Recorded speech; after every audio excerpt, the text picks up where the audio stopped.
Hey guys, what's up? We're back with some Summoner's War. We're going to be moving on to the Dragon's Dungeons today, and it is quite a transition to make. It's one that's going to take you a long time to transition to from Giants. So, farm Giants for months, farm Giants for a long time, get your rune quality up, get your monsters rune well, 6-star your key monsters. You're gonna have to put in a lot of work to come into Dragon's B10 and farm it reliably. So if you're trying to do it and you're struggling with it, don't get frustrated, don't get discouraged. It really does take a lot of work, a lot of time, a lot of effort to get into. So I'm gonna go ahead and start a run, and we're gonna talk about this team and what it's doing as the run goes. You're gonna recognize some of these monsters from the Giants video, obviously, because they're farmable. They're not incredibly hard to build, and they're good. They all bring something to the team.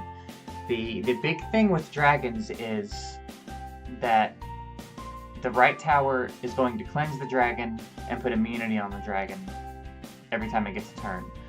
That's really what makes this dungeon so hard. If that didn't exist, this would not be too much harder to do than Giants.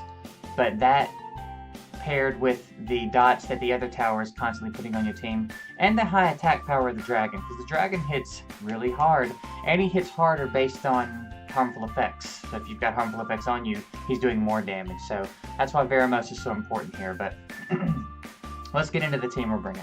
We've got Sig, who is bringing the leader skill, high damage, AoE damage for the waves, and elemental advantage, which is always a plus.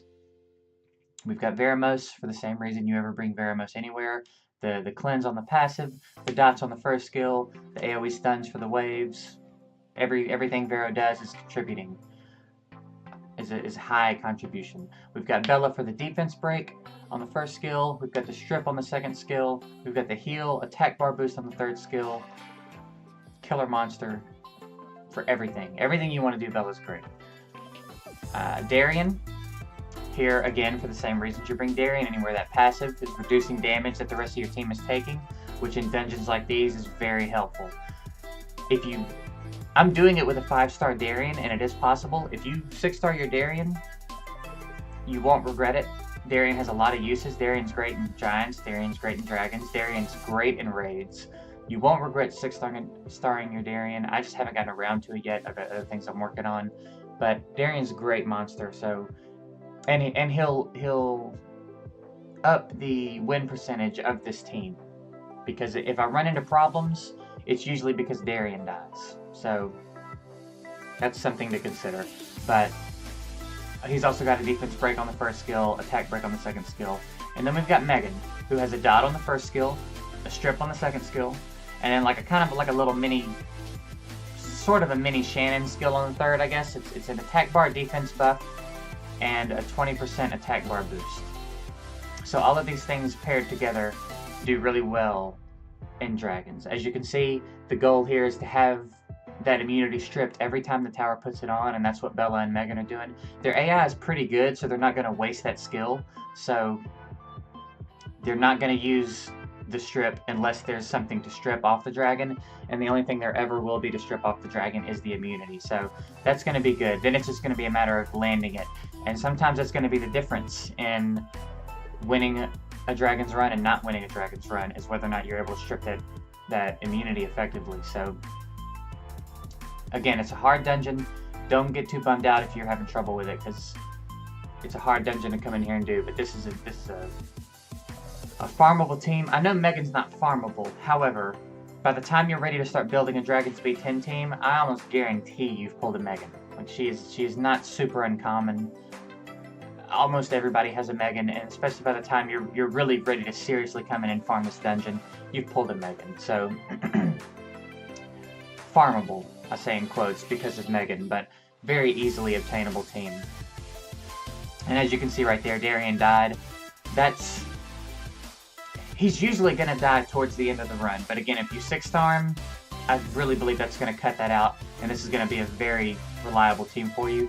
Right there we hit 347. That's not a bad time at all for a first team, especially in Dragons, especially for a reliable team in Dragons. So let's take a look at the runes. We've got we've got Sig. Now I did make some changes on this free rune removal to kind of balance Sig out a little bit, because I had a lot more attack, but I had such little HP, and I was struggling with Sig dying in certain places. So I wanted to stop that. I wanted Sig to stop dying. So we got the HP a little higher. We lost about 700 attack, but honestly, it has not hurt me too bad, because the main bread and butter that Sig's bringing is this third skill that's doing damage based on the enemy's max HP, and in dungeons, that's great. So that's the stats we're looking at. Nothing phenomenal. The crit rate's solid. I have solid crit rate. Crit damage is decent. I could certainly use more crit damage, but I'm going to click through the runes just like I did in the last videos. I'm not going to spend a lot of time on them, so you can pause if you want to take a look at them in more detail. But for Sig, I switched it and went attack, crit damage, HP, and I broke up the fatal set. But again, Sig is not hard to rune. There's no skill of Sigmaris's that is reliant on a rune set, if that makes sense. So, like, you don't have to go... There's no rune set that you must go on Sig for Sig to be effective. You really just need to get the stats up. So if you can do it with Fatal, if you can do it with Despair, whatever you can do it with, get the stats up. And then, if you can complete sets, all the better, of course. But that's it for Sig. Just get the attack, crit rate, crit damage up. Get the HP up as much as you can without sacrificing too much of this. And then, speed is nice to have, but not totally 100% necessary for this particular situation. We've got Bella, who, again, it's the same thing. We broke the 20,000 HP. We got as close to 200 speed as we could, and the accuracy is a little low, but what are you going to do? I'll click through Bella's runes again, just in case you want to stop and take a look at them. But basically, it's swift or violent, and it's speed, HP, HP, or speed, HP, accuracy. Whatever you can make work.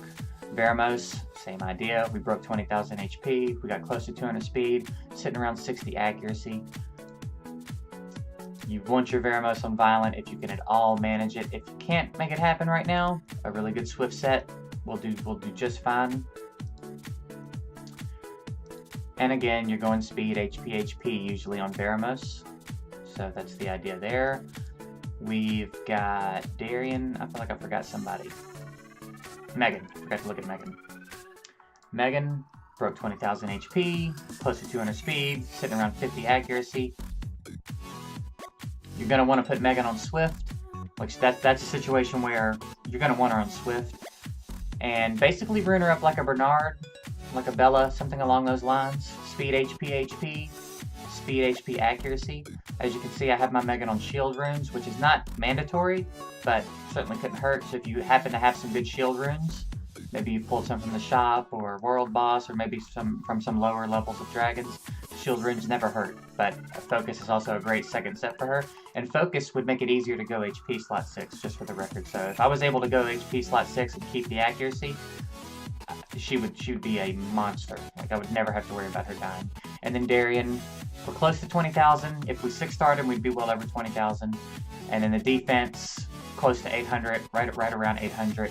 Over 50 accuracy, a little bit of speed. Again, speed is not crucial for Darian. He's just there for the passive, mainly. And any combination of defense and HP you want to go for 246 is the way to go. I think I went resistance here, but it's because I have a good HP sub. I think I've touched on that in another video. And then he's on revenge, which is just happenstance. It's not... There was no real intention behind putting him on revenge. So that's it.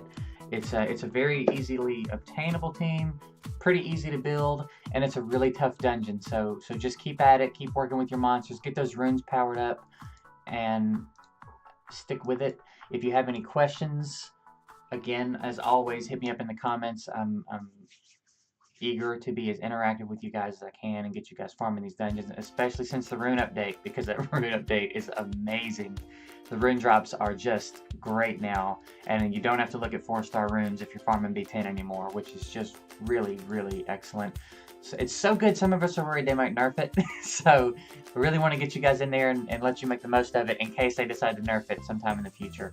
So any questions, as always, hit me up. I'm happy to help, and Maybe I'll work on now a team, an easy to make adjustment to this team that would speed up the runs just a little bit.